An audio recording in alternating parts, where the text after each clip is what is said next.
चलिए बच्चों, आपके अभी क्वेश्चन नंबर थर्ड तक हो गए हैं। क्वेश्चन नंबर फोर तक हो गए हैं। 5 और 6 को अभी स्किप कीजिएगा। क्वेश्चन नंबर 5 और 6 में भी सेम यही करना है। मैं आपको बता देता हूँ। क्वेश्चन नंबर 6 जो है, name the type of quadrilateral formed if any by the following points and give reason for your answer. आपको 4 पॉइंट्स दिए गए हैं। 4 पॉइंट दिए गए हैं, आपको चारों पॉइंट के बीच की डिस्टेंस निकालनी है। A B, B C, C A, C D और डी ए। अगर आपके चारों पॉइंट इक्वल आ जाते हैं और उनके डायगोनल इक्वल आ जाते हैं तो वो आपका हो जाएगा स्क्वायर। ठीक है। और अगर आपके दो अपोजिट साइड इक्वल आती हैं, मान लीजिए ए बी और बी सी इक्वल आ गया, ए बी, बी सी और सी डी और डी ए, 4 पॉइंट होते, 4 डिस्टेंस होती हैं। आपका अगर ये है ए बी सी डी, ये आपका रेक्टेंगल है। रेक्टेंगल में अगर आपकी ए बी और सी डी इक्वल आ जाए और बी सी और डी ए इक्वल आ जाए तो ये आपका रेक्टेंगल हो जाएगा। और इसके साथ में आपको इसके डायगोनल भी निकाल के दिखाने होंगे। बी डी और ए सी की लेंथ भी इक्वल आनी जरूरी है। ठीक है। फिर आपका तीनों क्वेश्चन में सेम यही बताना है। अगर स्क्वायर है, रेक्टेंगल है, ठीक है, रोम्बस है, कौन सी फिगर होगी। तो आपको ये, क्योंकि रोम्बस में क्या होता है, अगर डायगोनल इक्वल नहीं होंगे तो डायगोनल इक्वल किसके नहीं होते हैं, उसकी चारों साइडें इक्वल होती हैं रोम्बस में, लेकिन डायगोनल इक्वल नहीं होते हैं।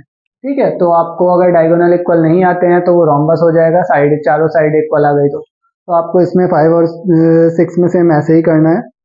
क्वेश्चन नंबर 7, 8, 9, 10 एग्जाम के पॉइंट ऑफ व्यू से ये क्वेश्चन अच्छे हैं आपके।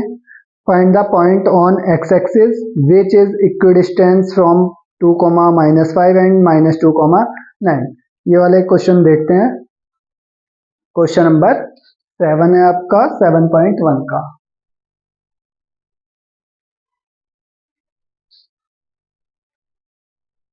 क्वेश्चन नंबर 7 बच्चों, question number 7, find the point on x axis. सबसे पहली बात जो है वो दिया गया है एक्स एक्सिस। अगर एक्स एक्सिस दी गई होगी तो पॉइंट आप जो लोगे वो होगा पॉइंट आपका x, 0। और अगर y एक्सिस दिया जाएगा तो y एक्सिस पे पॉइंट होगा आपका 0, y। क्यों होता है ऐसा? क्योंकि आपके x एक्सिस पर y की वैल्यू 0 होती है और y एक्सिस पर x की वैल्यू 0 होती है।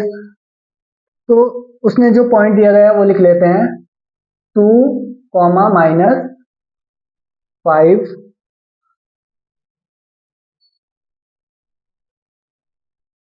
और ये है आपका -2, 9। ठीक है।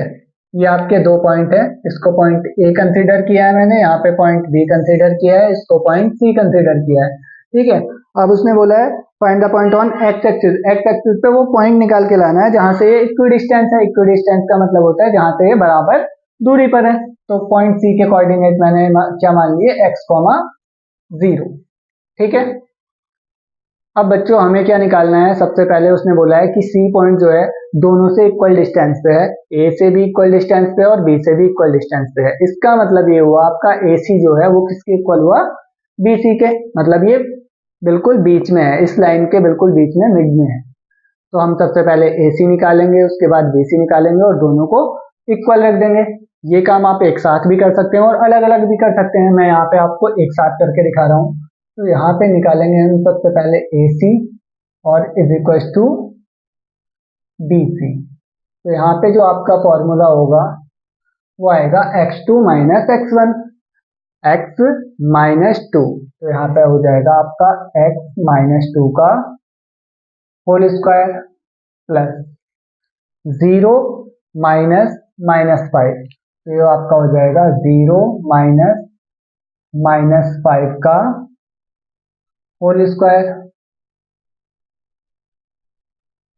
Is equal to under root, फिर यहाँ पे माइनस, इसी में से माइनस कर देते हैं तो ये आ जाएगा आपका x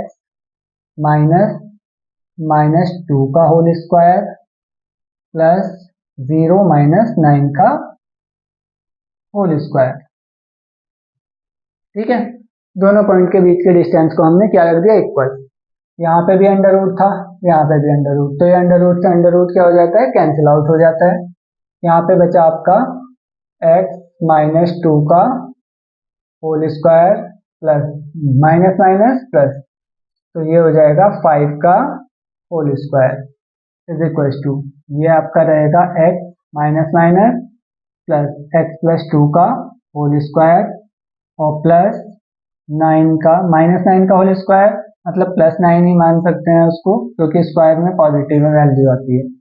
इसका होल स्क्वायर ओपन करते हैं, तो होल स्क्वायर ओपन करने पे a माइनस बी का होल स्क्वायर होता है आपका a का स्क्वायर प्लस b का square minus 2ab, 2 multiply x multiply 2, फिर आपका 5 का स्क्वायर हो जाएगा आपका 25 is equal to x plus 2 का होल स्क्वायर, x का स्क्वायर प्लस 2 का whole square plus 2 multiply by x multiply by 2, a square plus b square plus 2ab और माइनस 9 का स्क्वायर हो जाएगा प्लस 81। ठीक है, अब सारे टर्म्स को एक साइड लेके आएंगे, बस यहाँ पे भी एक्स स्क्वायर है, यहाँ पे भी एक्स स्क्वायर है, ये एक्स स्क्वायर इस साइड आएगा तो माइनस का हो जाएगा, तो ये एक्स स्क्वायर से एक्स स्क्वायर मैंने यहीं पे कट कर दिया है। ये हो जाएगा 2 का होल स्क्वायर 4 माइनस 2 टू जा 4x plus 25 is equal to 2 का whole square 4 plus 4x plus 81। यहाँ पे आपका माइनस 4x है, इस माइनस 4x को हम इस साइड लेके जाएंगे, तो ये क्या हो जाएगा आपका प्लस 4x हो जाएगा, और 4x पहले से ही यहाँ पे है, तो 4x प्लस 4x, और बाकी सारे टर्म्स को हम इधर ले आएंगे, ये 81 था, ये 4 था, तो 85 को इधर लेके आएंगे, तो ये आपका हो जाएगा 25 और 4 29, यहाँ पे आएगा आपका माइनस 85। ये पॉजिटिव वैल्यू थी, पॉजिटिव वैल्यू इक्वल टू के इधर आएगी तो वो क्या हो जाएगी आपकी नेगेटिव हो जाएगी। अब 85 में से 29 माइनस करो, 29 15 माइनस 9, यहाँ पे आपका 6 और 7 माइनस 2 5, वो भी minus 56 is equal to 4x और 4x 8x। यहाँ पे आप x की वैल्यू निकालेंगे तो माइनस 56 अपॉन 8 से कैंसिल आउट 7 टाइम्स, तो x इज इक्वल टू आपका आ जाएगा -7। तो बच्चों ये जो पॉइंट आपने कंसीडर किया था x, 0, तो इसके कोऑर्डिनेट हो जाएंगे, coordinate of point C is equal to -7, 0। ये आपका आंसर हो जाएगा। ठीक है।